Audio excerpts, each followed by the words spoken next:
Euh, Shalom Vracha, Boker Tov Arav, Shavua Tov. quel plaisir de se retrouver. Baruch Voilà. Hashem.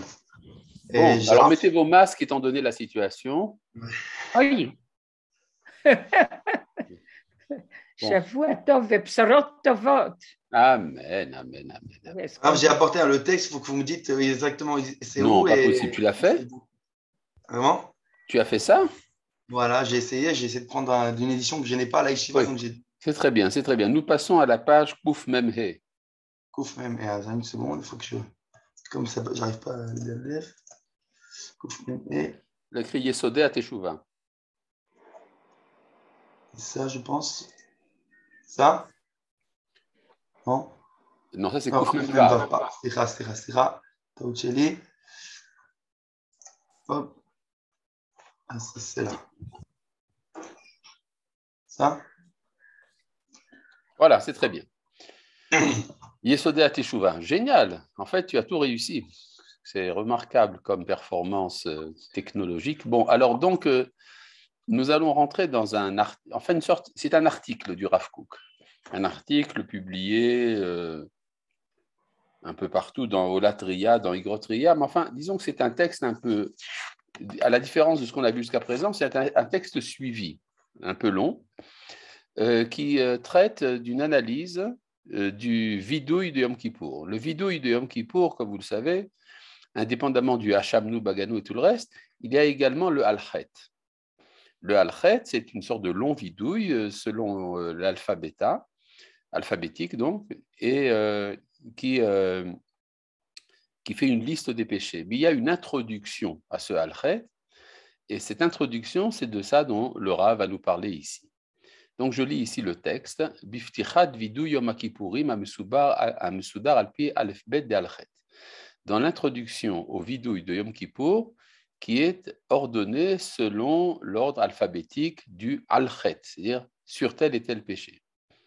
Anu Omrim Betorah Kdama, nous disons en tant qu'introduction. Le texte est relativement simple, c'est un style pratiquement banal.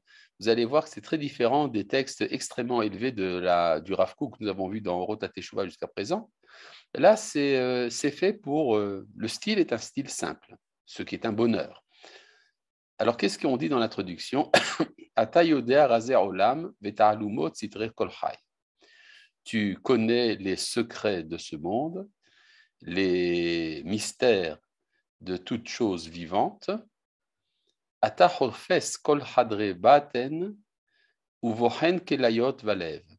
Tu scrutes tous les recoins de nos entrailles et tu examines nos reins et notre cœur. En davar ne'ela mimeka, rien ne t'est caché. Ve'en nistar mineged einecha, et rien n'est caché devant tes yeux. C'est-à-dire, bon, d'une certaine manière, c'est une façon d'expliquer tout simplement pourquoi est-ce qu'on fait le vidouille. C'est-à-dire, le vidouille est paradoxal. Nous venons informer le bon Dieu que nous avons fait du mal, mais ça, il le sait très bien. Mais nous avons une mitzvah de faire le vidouille. On a expliqué, je crois, plusieurs fois pourquoi le vidouille. En tout cas, ici, donc, quand même, c'est des formules poétiques. Et ainsi donc, que ce soit un effet de ta volonté devant toi, Dieu de nos pères et de notre Dieu et Dieu de nos pères, que tu pardonnes nos péchés. Velich ora, a priori, dit le Rav Kook,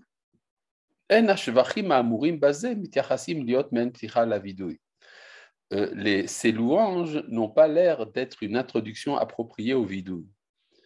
Donc nous devons expliquer le sens de cette formulation de cette introduction. En particulier en ce qui concerne le commencement du vidouille de Kippour, qui est la grande clé qui ouvre les portes de la Teshuvah à toute la maison d'Israël. C'est-à-dire, grâce à ce vidouille, la Teshuvah peut être accomplie. Et donc, il faut comprendre qu'est-ce que cette introduction a à faire avec le vidouille. Le Rav va nous expliquer que en fait, il y a quelque chose d'absolument paradoxal dans la Teshuvah. On pourrait dire à la limite, la Teshuvah est extrêmement facile à faire et extrêmement impossible théologiquement ou même philosophiquement. C'est-à-dire, si je réfléchis bien à qu'est-ce que la Teshuvah implique, en principe, la Teshuvah devrait être impossible. Venirim à Devarim.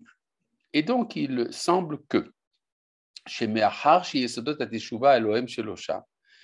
que, étant donné que les fondements de la Teshuvah sont au nombre de 3, Vehem, Ha'echad, Harata, Le'avar. Le premier des 3 fondements de la Teshuvah, c'est de regretter le passé. C'est ce qu'on appelle en français le repentir.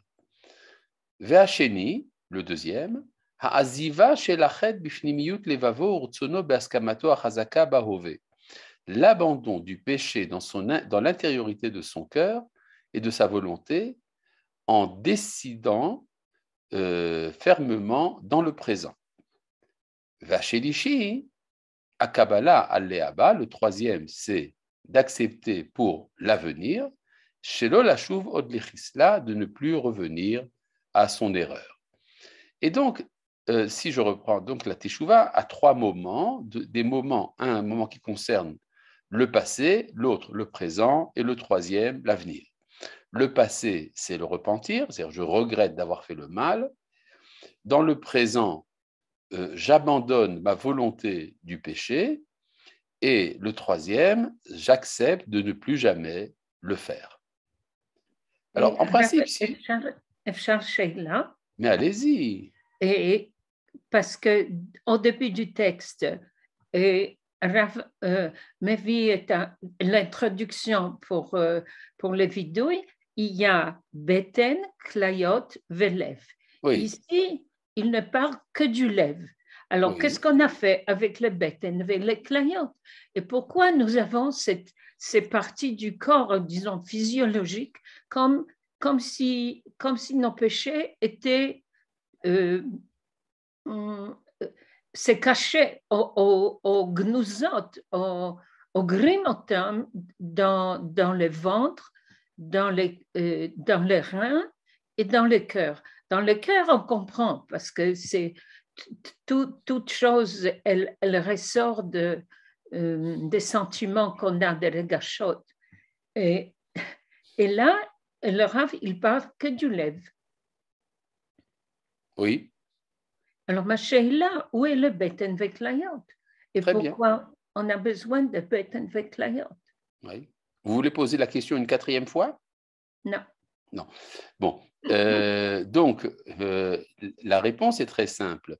Quand on parle de Beten Klayot, c'est-à-dire du ventre, des entrailles et des reins, ce sont des métaphores.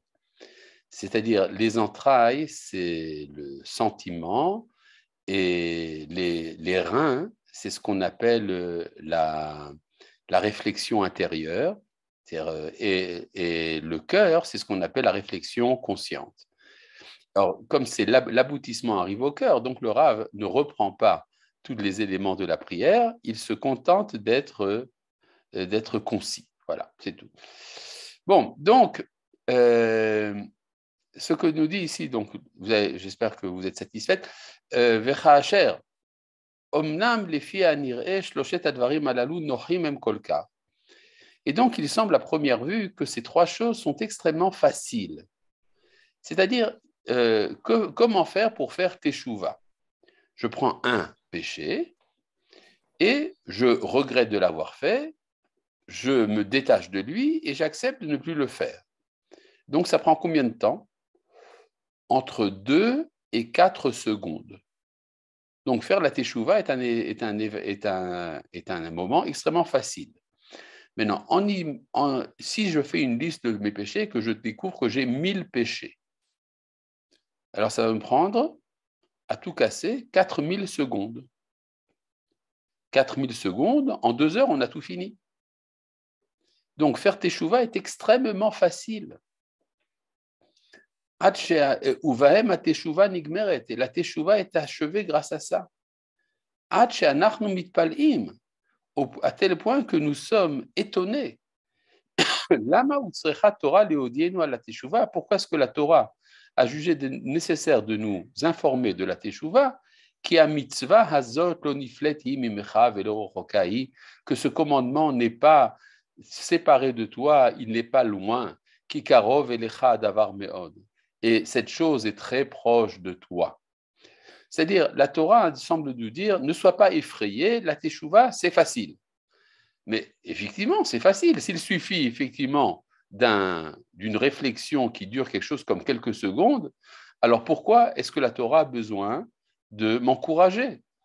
Velama aval, et pourquoi donc?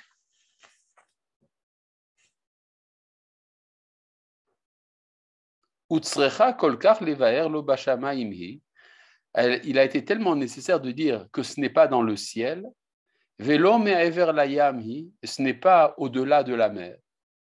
Kacher pirshua kadmonim les parashas al mitzvot hateshuva biyichud. Si l'on retient l'interprétation des anciens qui ont expliqué que ces versets parlaient en particulier de la teshuva. Effectivement, il y a tout un débat, parce que la Torah ne dit pas exactement de quelle mitzvah elle parle.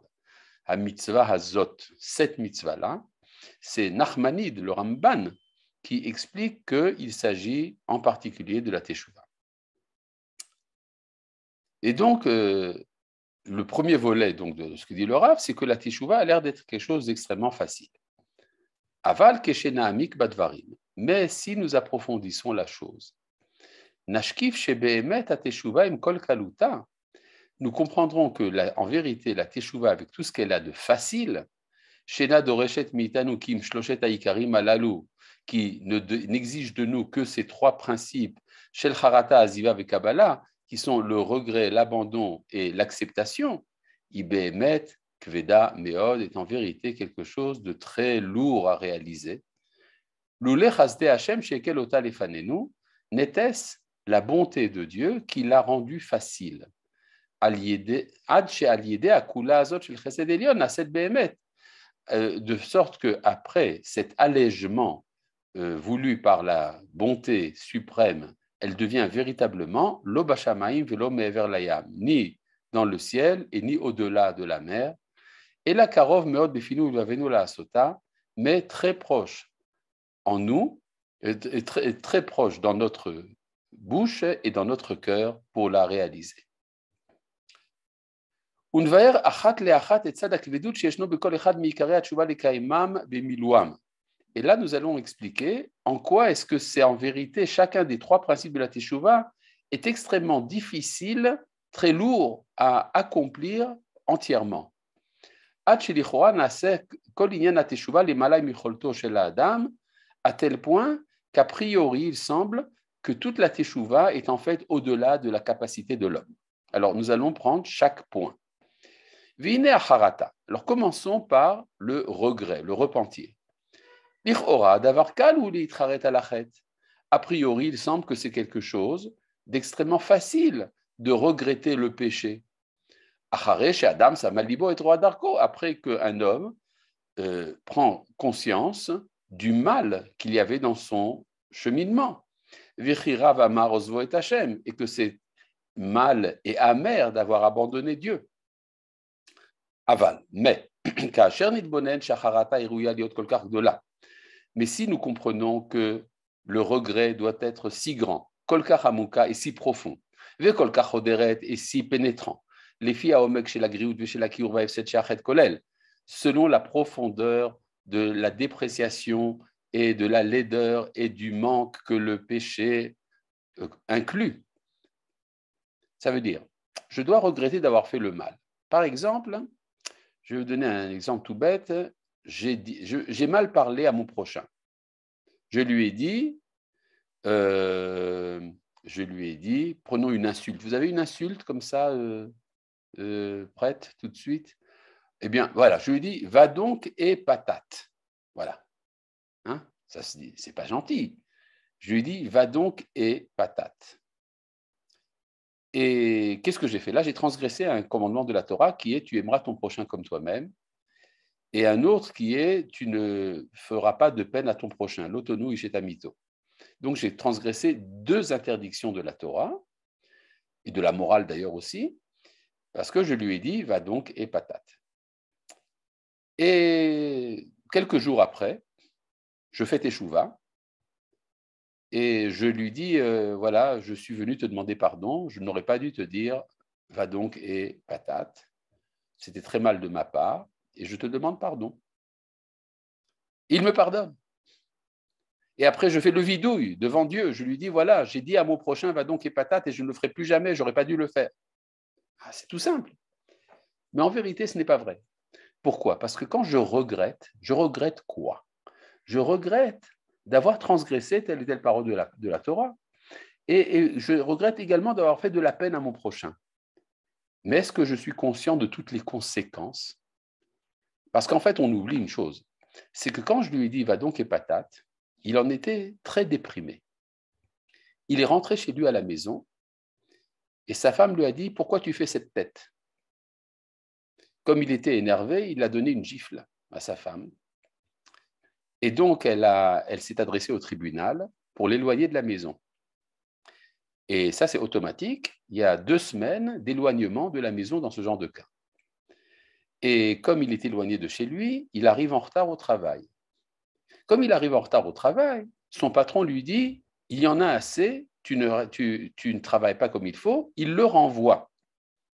Il le renvoie et donc il est amené maintenant à chercher une nouvelle parnassa qu'il ne trouve pas. Et donc il va tomber dans le crime, il va voler, il va également faire du commerce de drogue, il sera arrêté et mis en prison, il va divorcer, etc. Il y a toute une chaîne de catastrophes qui vont s'accumuler les unes après les autres. Il va faire du mal à la société, il va coûter de l'argent à la société, etc., etc. Tout ça a commencé par une parole, va donc et patate. Mais est-ce que quand je fais teshuva également sur toute cette chaîne? La réponse est que non, je ne suis pas au courant de cette chaîne. Je ne sais pas jusqu'où est-ce que le mal que j'ai fait arrive.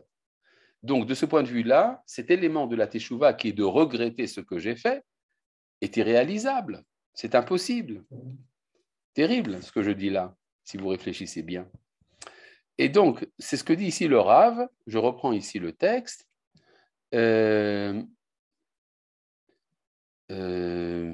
Umeachar, shebidvar Hashem mitkayem olam umlo. Étant donné que par la parole de Dieu tient le monde entier. Vechaye kol chai nechtachim b'ma'amaro, et que la vie de tout être vivant dépend de sa parole. Bekoach kedushat ora Torah ve'a mitzvah, par la puissance de la sainteté de la lumière de la Torah et de la mitzvah, Hamir Baolam qui illumine le monde, Shem Chukim Shechaka Kadon Kol Haolamim Bolamo, qui sont des lois que le maître des mondes a fixées dans son monde. Ça veut dire quoi? Ça veut dire que quand je transgresse une parole de la Torah, je déséquilibre l'ordre du monde tout entier. V'imken ha'over umamre et pi Hashem, et donc celui qui transgresse et qui se révolte contre la parole de Dieu, Hareu noten geraon umashrit et adar kol haolamim, il amène un manque et détruit la splendeur de tous les mondes. Umeabed et ziv hachaim kulam, il perd le rayonnement de toute la vie tout entière. Et si l'homme était capable de remettre tout en place, alors son regret, son repentir pourrait effectivement arriver jusqu'à la profondeur du péché et pourrait déraciner la trace du péché de la réalité. Aval, allo hanistarot l'Hashem Eloheinu, mais ce sont des secrets qui sont connus seulement de Dieu.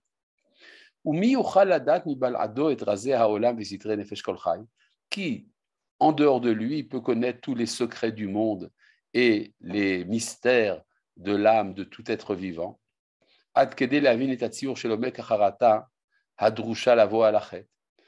Au point de comprendre la représentation de la profondeur de du repentir nécessaire pour chaque péché. J'ai une C'est-à-dire, je ne question, suis s'il même vous pas au plaît. courant Ah, des conséquences proches et lointaines de mon mal, et donc je ne peux pas faire teshuva véritablement sur le passé. Ça, c'est le premier élément de difficulté. j'ai une question. Allez-y. Est-ce que dans la harata, dans le repentir, il y Oui. a une notion de temps, c'est-à-dire que plus rapidement vous allez vous excuser ou quelque chose, et plus rapidement vous arrêtez la chaîne, non? Absolument. Il y a un texte que nous avons vu dans Orot HaTshuva, dans les chapitres précédents, où le Rav le dit expressément, ce que vous dites, c'est-à-dire que c'est comme si vous avez fait une plaie. Alors, si vous traitez la plaie immédiatement, vous avez plus de chances de guérir. Si vous laissez la chose s'empoisonner, alors ça sera plus difficile de guérir. C'est exactement la même chose. Effectivement. Maintenant, passons au deuxième élément. Venavo ata lever et ta'aziva shiolechet alahove. Nous allons maintenant parler donc de l'abandon qui concerne le présent, les assir les gamré, qui est doté complètement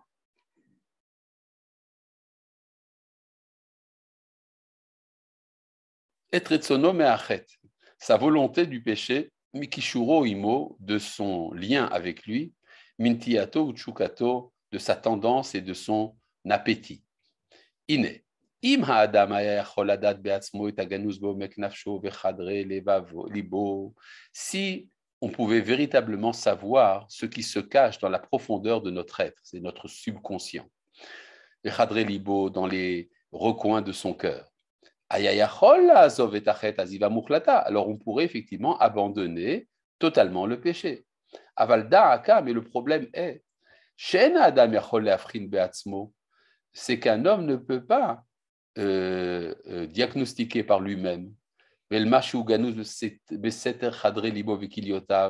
ce qui se cache dans la profondeur, dans les secrets des recoins de son cœur et de ses reins. Ah, vous voyez, donc on est revenu aux reins. Et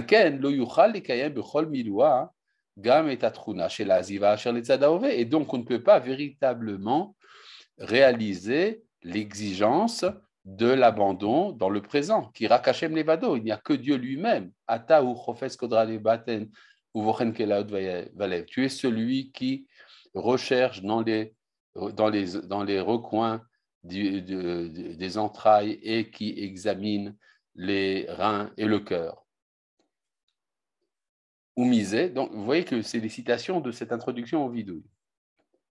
Oumisé navo gamken le ayesod acharon, et là nous arrivons au troisième élément, chotam ateshuva, qui est le sceau avec un SC, le sceau de la teshuva, vehi, qui est hakabala al-lehaba, d'accepter dans l'avenir. Attendez, ici il y a une petite remarque. Il semble possible de vivre l'amour universel et l'unité dans des instants de teshuva intense. Une teshuva absolument complète peut-elle mener à une connexion permanente avec l'unité et est-ce seulement un des prérequis? Disons qu'une teshuva complète permet de se lier à l'unité. Il n'y a pas de fusion avec l'unité. La fusion avec l'unité est un projet mystique qui est en fait une sorte de mort douce, de disparition de l'être dans le divin.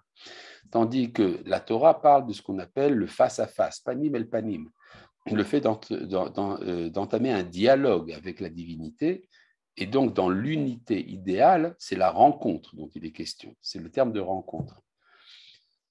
Eh bien, passons donc maintenant à ce que dit ici le Rav Kook. Ima Adam, si l'homme, aya yodea et kol mashev charlo li pagesh misionot achaim amavirim oto al daato val daat kono. Si on pouvait savoir à l'avance quelles seront les épreuves de la vie qui parfois troublent l'intelligence de l'homme et la connaissance de son créateur.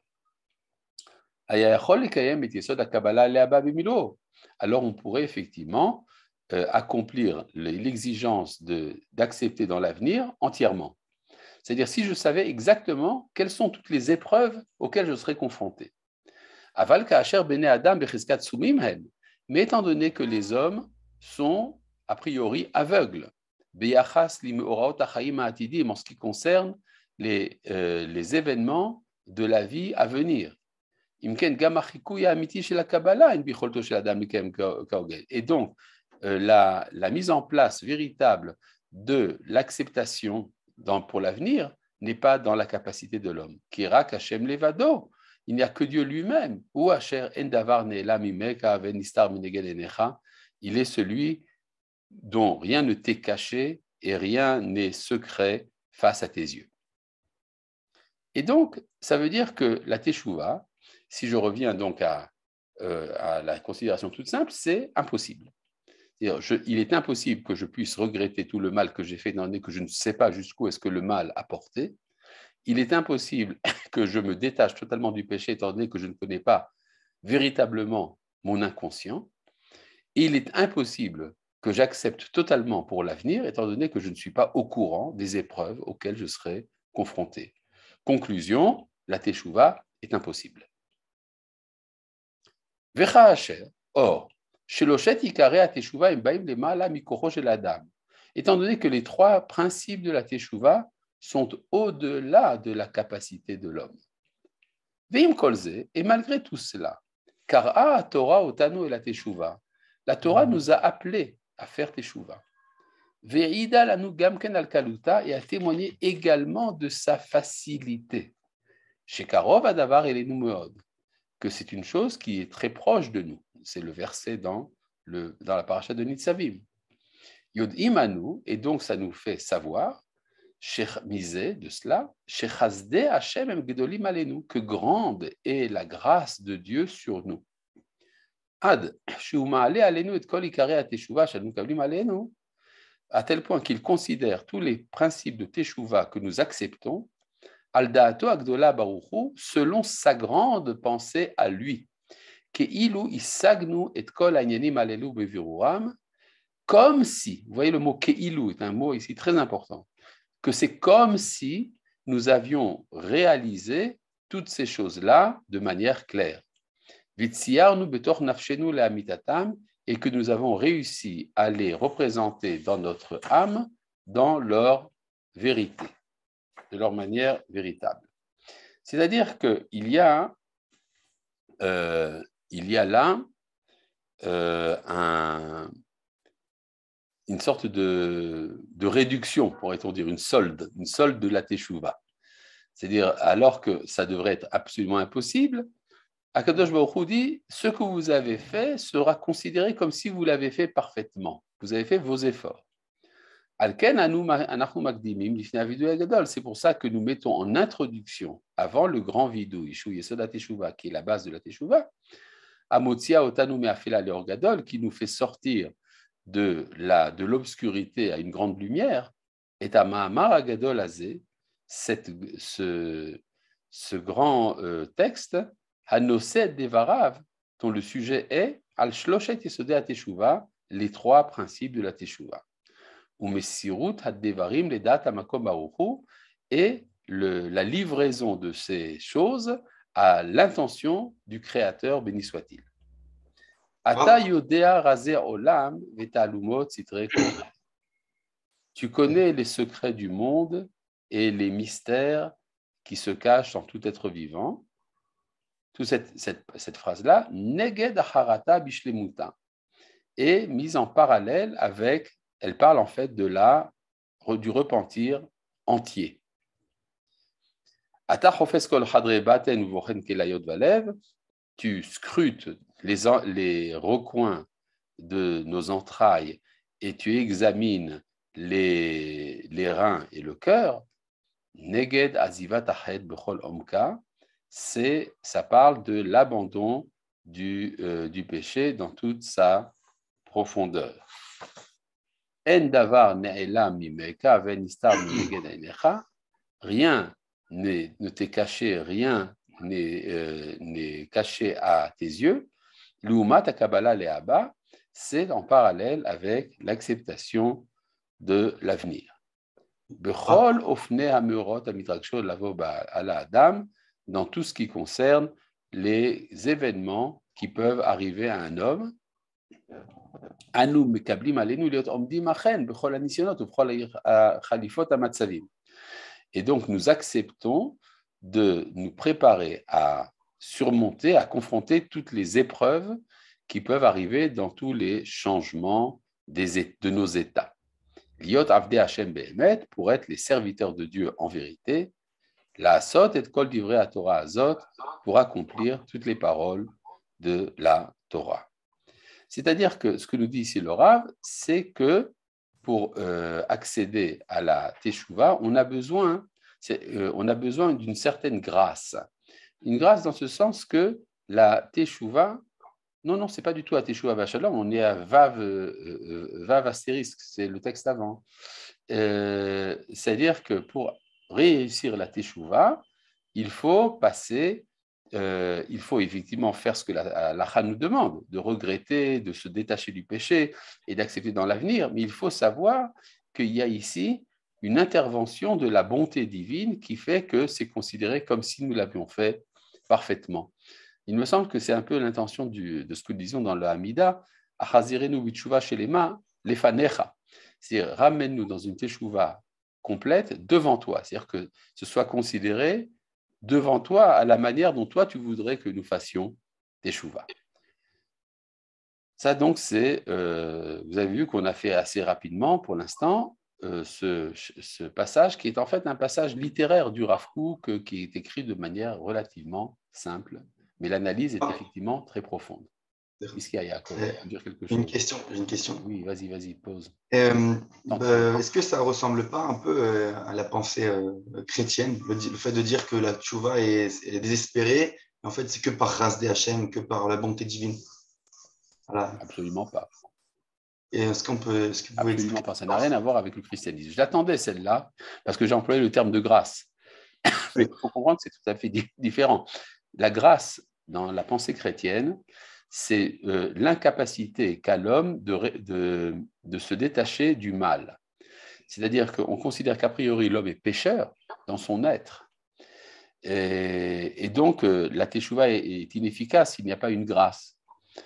Tandis que quand on dit ici que la teshuva est impossible, ce n'est pas parce que l'homme est pécheur dans son être, mais parce que l'acte ne peut pas être scruté jusqu'au bout. C'est tout à fait différent. C'est-à-dire ce que suppose la teshuva, c'est que l'homme est naturellement bon. Et donc, sa teshuva est bonne, même s'il y a des problèmes au niveau de l'évaluation des actes. C'est pour ça que la question était très importante en vérité. Là, ici, il y a une question. Mais si je ne peux connaître toutes les conséquences de mon acte, comment puis-je être tenu pour responsable du tout? À mon niveau, je fais teshuva, elle est complète à mon niveau. C'est déjà un bien en soi. Est-ce cela dont tient compte le Créateur? Exactement. C'est exactement ce que dit ici le texte du Rav Kook. C'est-à-dire il ramène la teshuva à la dimension humaine. C'est ça qui est important. Parce qu'en vérité, si on ramenait tout à la dimension divine, dans la dimension divine, à la limite, il n'y a pas de péché. Parce que même le mal contribue au bien. Mais dans le monde de l'homme, il y a un bien et un mal. C'est aussi c'est comme quand on va demander des excuses à quelqu'un, des fois, on a l'impression qu'il est encore resté blessé, mais il veut bien nous pardonner. C'est sympa de sa part, oui. Enfin, c'est toujours bien d'essayer de... il faut toujours comme essayer d'effacer totalement la blessure. Je sais que ce n'est pas toujours facile. Voilà. Bon, eh bien, puisque c'est comme ça et que nous avons encore du temps, on va commencer le prochain texte. N'est-ce pas, Yaakov? C'est possible, n'est-ce pas? Mais très bien. C'est El à Teshuva. Alors ça aussi, c'est un texte, à mon avis, journalistique. Je pense que le Rav Kook a dû publier ça dans la presse. Je n'ai pas exactement la source, mais c'est une sorte d'appel à la Teshuva.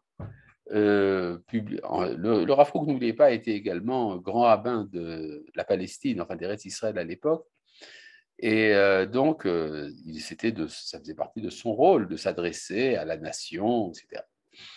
Et en fait, il y a ici un appel à une teshuva du mouvement sioniste. Le mouvement sioniste, qui est en soi un mouvement de teshuva, comme nous l'avons vu dans les chapitres précédents, chapitre Yud Zayin en particulier, mais c'est une teshuva qui n'est pas toujours consciente. Et donc, ce que le Rav Kook demande au sionisme, c'est d'être conscient de ta teshuva. Il y a un texte dans la paracha de Vayeler, dans lequel il est question de ce que Dieu va cacher sa face à la fin de l'histoire. Aster astir panai, je cacherai ma face. Et alors, la Torah nous dit, et alors tu diras, c'est parce que Dieu n'est pas en moi que j'ai eu tous ces malheurs. Donc c'est un mouvement de Teshuvah. Et le résultat, c'est Vanochi aster astir. Et alors je cacherai encore une fois ma face. Pourquoi est-ce que Dieu continue à cacher sa face alors qu'il y a eu un début de Teshuvah? Et Nachmanide explique, c'est parce qu'il y a une Teshuvah sans vidouille, c'est-à-dire une Teshuvah sans conscience. Et donc, il y a, on peut dire, c'est un peu ce qui se passe avec le sionisme. Le sionisme est un mouvement de Teshuvah, mais il ne sait pas très bien vers quoi il va. Il ne sait pas que c'est avec Dieu qu'il a une relation, et c'est à cela que le Rav Kook fait appel. Donc, je reviens ici d'abord à la définition qu'il donne au début, à Teshuvah, Yeshiva et la Mekoriyut et la Reshit. Bon, là, vous avez une définition de la Teshuvah qui est extrêmement profonde, ça vaut la peine de s'arrêter un petit peu. La Teshuvah est un retour à l'origine, au commencement, pour lier les différentes branches de la vie à la racine d'où ils sortent. Bon, alors, ça veut dire que par exemple, si on prend le péché, d'où vient le péché? Naturellement, je ne suis pas pécheur et pourtant je pêche. Pourquoi? C'est parce que la vie est pleine d'énergie et ces énergies m'amènent au péché. Mais elles ne m'auraient pas amené au péché si elles avaient été liées à leur racine, parce que la racine de mes énergies est une racine pure. Et donc, il faut faire un effort qui est de rattacher les branches de la vie à leur origine. C'est par exemple, c'est pour ça que si vous prenez la figure de l'expiation de Kippour, alors le grand prêtre rentre dans la chambre intérieure du Kodesh HaKodashim, du temple de Jérusalem, dans le Saint des Saints.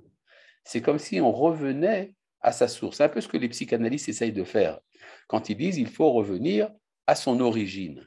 Alors oui, monsieur, vous avez un problème lié à votre enfance, le passage du linge au pot et le biberon qui n'était pas assez propre, un truc de ce genre. Eh bien, si on prend ça vraiment au sérieux, il faut revenir en fait à l'origine de l'être, qui est sa neshama. Une fois qu'on le fait, alors on est capable maintenant de purifier toutes les branches de la vie. Pouvez-vous expliquer plus complètement le deuxième niveau du je cacherai ma face? Oui, disons que il y a cet événement qui est que une fois qu'on a commencé un processus de teshuva, on sent un blocage. J'ai commencé ma teshuva et je sens une absence. Dieu n'est pas présent en moi. Comment cela est-il possible? Eh bien, c'est tout simplement parce que je n'ai pas encore la conscience du face-à-face. C'est-à-dire, on peut parler de Dieu en tant qu'entité philosophique, l'origine de tout être, mais on peut parler également de Dieu comme celui à qui je parle. C'est tout à fait différent. Or, c'est ça l'épreuve du vidouille, d'être capable de rencontrer le Créateur en tant que sujet qui parle à un sujet. Et ce n'est pas toujours évident. Par exemple, vous savez, il y a une expression employée par les religieux en Israël, c'est Baruch Hashem. Et une expression employée par les chilonim en Israël, c'est Toda Lael. Que veut dire le mot Toda Lael? C'est une manière de ne pas dire Dieu. C'est-à-dire, on veut en parler sans en parler. Et vous avez le Baruch Hashem qui est, je lui donne un nom. Hashem, Yudke Vavke, c'est son nom propre. Eh bien, c'est ça qui manque. C'est pour ça qu'il y a une cache de la face. N'est-ce pas la nostalgie de l'origine qui nous stimule à faire Teshuvah? Oui, mais bien sûr. C'est l'origine de la Teshuvah. J'ai le sentiment de n'avoir rien enseigné jusqu'à présent. Bon, donc ce nous dit ici le Rav Kook, c'est que la Teshuvah est un rattachement à l'origine, de relier les embranchements de la vie à la racine d'où elles sortent, d'où ils sortent. Nishmatenu alot eorai. Or, notre âme est pure. Chelek Eloa mimal. Elle est la part de Dieu d'en haut. C'est quoi la part de Dieu d'en haut? Ne nous trompons pas. On peut parfois penser, c'est une pensée quelque peu primitive, qui est que l'âme de l'homme serait un morceau de Dieu. C'est absolument impossible, étant donné que Dieu est l'unité totale et parfaite, il est impossible de le diviser en petits morceaux. Alors, le mot « chelek » est à prendre, non pas dans le sens d'un morceau d'eux, mais l'héritage. Vous savez, souvent dans la Bible, vous avez le parallèle « chelek venachala », sa part, son héritage. Donc, l'héritage de Dieu dans le monde, c'est l'âme de l'homme. C'est-à-dire quand Dieu cherche où est-ce qu'il est présent dans le monde, c'est dans la Neshama. Donc, notre Neshama, dans son origine la plus immédiate, la plus absolue, est totalement pure. Rabat Chaim hi bimkora ha'elyon. Elle est abondante de vie dans son origine suprême. Rabat ora ve rabat tiferet. Abondante en lumière et en splendeur. Aval, mais Godla vetifarta, sa grandeur et sa splendeur, Chosna ve'adara, sa puissance et son rayonnement, Galouy ou Beolam haruach ha'elyon, est évidente dans le monde de la spiritualité suprême.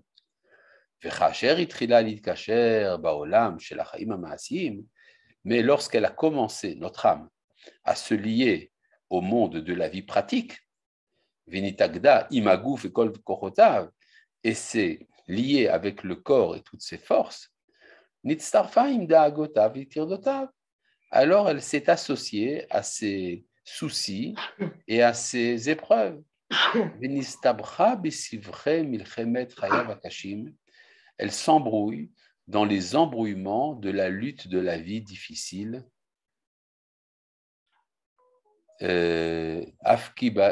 Ici, j'ai très bien retenu votre... une seconde. J'ai très bien retenu votre enseignement. Ah, merci. Mais vous dites origine, et moi je rajoute nostalgie de l'origine.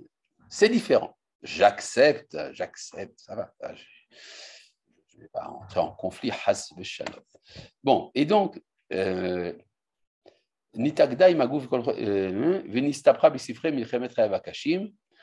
s'est embrouillée dans l'embrouillement de la lutte difficile de la vie.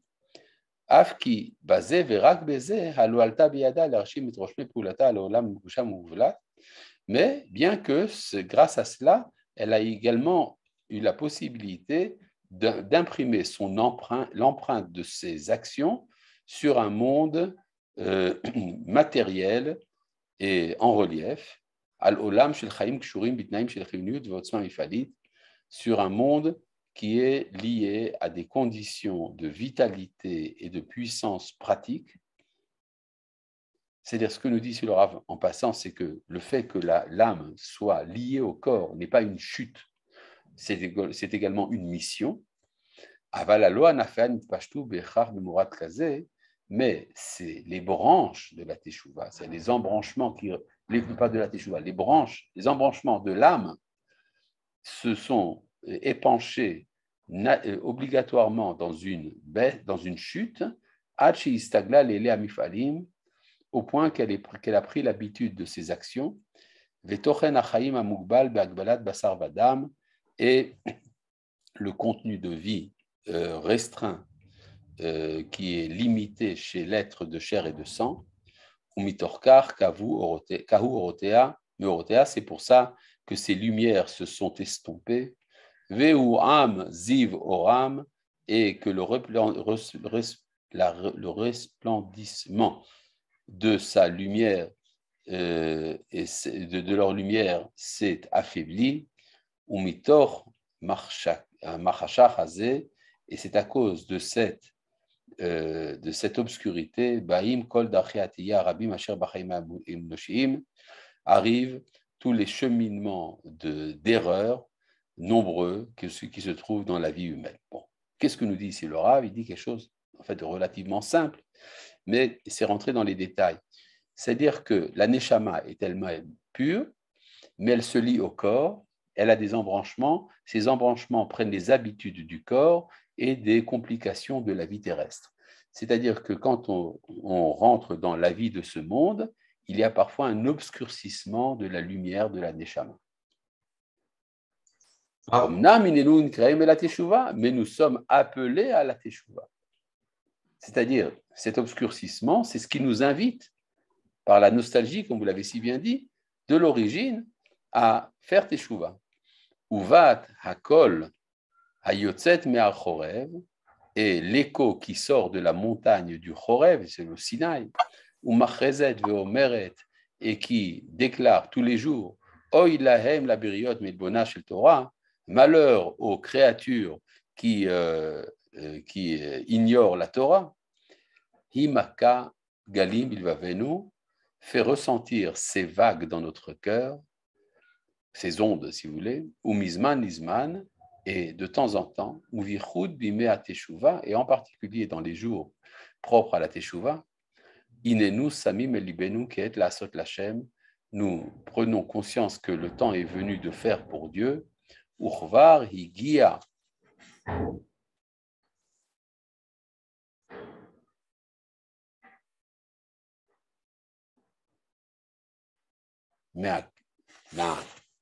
Hazman la shuv bitshuva, et que le temps est venu de faire teshuva, page kufnun.